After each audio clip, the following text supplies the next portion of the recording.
कन्हैया तुम्हें एक नजर देखना है, सवरिया तुम्हें एक नजर देखना है, मेरे मोहन तुमको एक नजर दे।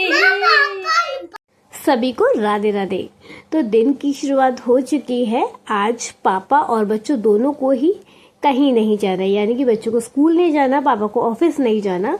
तो आज बच्चों का मूड था ब्रेड खाने का, तो ब्रेड को हम सेक लेंगे, उसके बाद ही बच्चों को खिलाएंगे, क्योंकि बच्चे कच्ची भी खा लेते हैं। तो बच्चों को समझाया बेटा कच्ची ब्रेड नहीं खाते हैं, सेक कर खाते हैं। तो बच्चे को समझ में भी आया और वो मेरे साथ खड़े होकर यानी कि बैठ कर ब्रेड को सेक भी रहा है। तो बच्चों को जैसा समझाएंगे ना तो बच्चे वो सीखते हैं, बच्चे जो देखते हैं वो भी सीखते हैं। तो ये लीजिए तैयार है हमारी ब्रेड। ब्रेड खाने के बाद हम रेडी हुए। रेडी होने के बाद आज हमारे रुद्र का शूट है, तो हम रुद्र के शूट के लिए गए। तो यहाँ पर ये फ्लिपकार्ट का शूट था इसका, और इसके ये येलो टी शर्ट जो पहना है इसी का शूट था। तो ये फ्लिपकार्ट का प्रोडक्ट है, इसके लिए हम शूट के लिए गए थे। तो बच्चों को है ना स्टार्टिंग से ही बच्चों को एक्सटर्नल बनाना चाहिए, जिससे कि बच्चों का जो कॉन्फिडेंस है वो बढ़े, घटे नहीं। और बच्चों के पढ़ाई के अलावा एक्टिविटीज भी इतनी करानी चाहिए कि बच्चे है ना अबव होने की सोचें, डाउन होने की नहीं। तो यहाँ पर छोटे छोटे मोमेंट्स भी बताते हैं कि बेटा ऐसे खड़े हो और अपने हैंड्स को पॉकेट में रखो, बेटा फेस पे स्माइल करो। तो छोटे छोटे मोमेंट्स भी बताते हैं, तो अच्छा लगता है, बच्चा वैसे ही कैच करता है। तो यहाँ पर ये सॉन्ग चलाया और बच्चे को बोला कि आप थोड़ा सा रिलैक्स हो और डांस करो। तो यहाँ ये डांस भी कर रहा है। इसके साथ मैं वहाँ से आकर, मेरे पास रोटियां थी, सब्जी नहीं थी, तो मैंने यहाँ पर रोटियों के पकौड़े बनाए। आप भी शौक हो रहे होंगे सुनकर कि रोटियों के पकौड़े भी बनते हैं। तो मेरा माइंड में आया कि अच्छा शेफ किसे कहेंगे जो कुछ भी बनाकर और प्रेजेंट कर दे अच्छी चीज और खाने में भी टेस्टी लगे। तो अगर आपके पास रोटियां हैं और आपका मन नहीं कर रहा कि मेरे को कुछ यूनिक सा खाना है, कुछ अलग खाना है, तो आप ये रोटियों के पकौड़े बना सकते हैं। इसमें आप प्याज मेंशन कर सकते हैं, प्याज डालकर भी खा सकते हैं, उससे और टेस्ट आएगा। लेकिन मैंने यहाँ प्याज इसलिए नहीं डाली क्योंकि मैं प्याज नहीं खाती हूँ। तो यहाँ पर ये मैंने बिना पकौड़े बनाए हैं और सीरियसली ये बहुत टेस्टी थे। इसके साथ इवनिंग हो जाती है, आती है पूजा की बारी। तो रुद्रा का मन था कि मम्मा आज पूजा मुझे करनी है।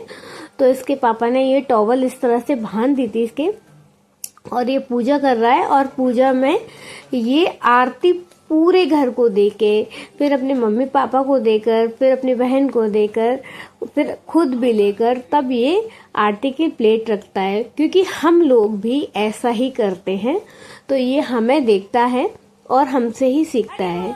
तो खुद अपने कर्म से बनाइए कि बच्चा आपको देख के बने। तो एक रेसिपी है जो दही ब्रेड, दही टोस्ट, दही ब्रेड, ये बहुत ट्रेंडिंग में रेसिपी थी। तो मैंने सोचा क्यों ना आज इसी को शूट कर लिया जाए और इसी को बना लिया जाए।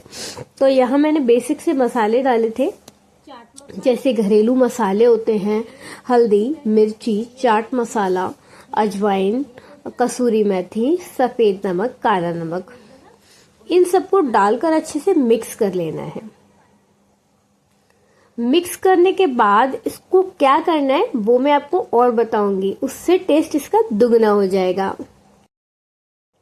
दही को अच्छे से मिक्स करें। और ये ब्रेड भी रखी हुई है। तो यहाँ ये मैंने घी ले लिया है। अब आपको दिखाते हैं हम किस तरह से गरम करेंगे। ये मैंने चमचे में घी लिया, उसको गरम किया और इसमें राई डाली। राई डालने के बाद इसको अच्छे से भून लेंगे। जब ये चटपट बोलने लगेगी ना तो हम दही में डाल देंगे इस तड़के को। तो ये हमारा तड़का तैयार है और तड़के को भी अच्छे से मिक्स कर लेंगे दही में। अब आएगा इसका असली टेस्ट। ये करने के बाद हम ब्रेड को डिप करके ब्रेड को तवे पर सेक लेंगे। अच्छे से देखिएगा आप, इस वीडियो में बने रहें और देखते रहें कि आपको नई नई चीज़ कुछ ना कुछ सीखने को मिलेगी हमारे ब्लॉग से, हमारे किचन की चैनल से। तो आप देख सकते हैं, अगर आपको इसकी पूरी वीडियो देखनी है ना स्टेप बाय स्टेप, तो आपको हिमश्री किचन चैनल पे देख सकते हैं। तो ये डिप करा मैंने दही में, डिप करने के बाद ये मैंने पैन में डाला।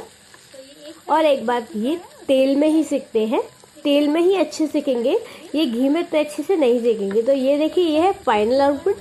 आप इसे चाय के साथ खा सकते हैं और ऊपर से आलू भुजिया या दाल मोट जो भी आपके पास नमकीन हो ना, उसके साथ आप खाइएगा, आपको सीरियसली बहुत टेस्टी लगेगी। तो हमारे ब्लॉग में आपने आज 2 चीज़ें यानी कि 2 रेसिपी बनाना सीखा। दूसरा आपने ये भी सीखा कि बच्चे को कैसे कॉन्फिडेंस बढ़ाया जाए, बच्चे को शूट भी कराया जाए, बच्चे को स्टडीज के अलावा थोड़ा सा और एडवांस किया जाए। तो अगर आपको हमारा ब्लॉग पसंद आता है तो आप इसे लाइक करें, शेयर करें, सब्सक्राइब करें, जिससे कि आप लोग कुछ ना कुछ सीखते रहें और हम इस काबिल बने रहें कि आपको कुछ सिखा सकें। धन्यवाद।